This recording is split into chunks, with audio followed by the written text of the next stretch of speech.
So when to use profiles? Actually, it makes sense to use profiles for any recurrent measurement tasks. For example, this could be if you have to calibrate different equipment.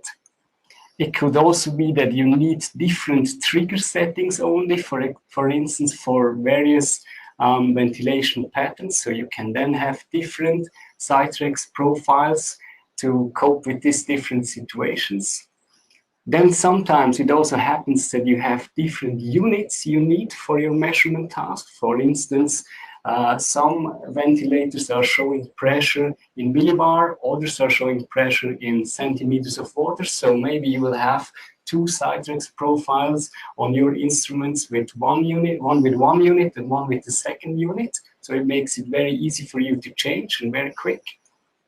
Then another example is that you have different measurement screens you want to have. For example, you want to see different curves or different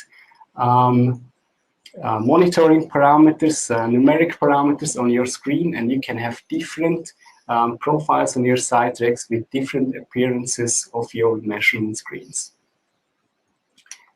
Let's have a closer look at some typical use case examples.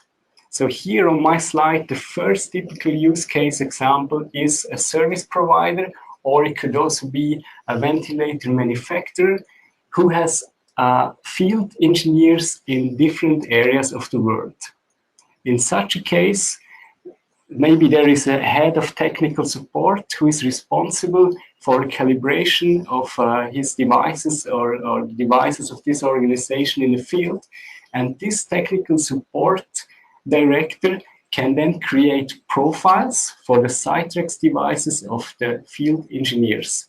He can do this based on information of the service manual, which he can find in the service manual of the equipment to be calibrated in the field.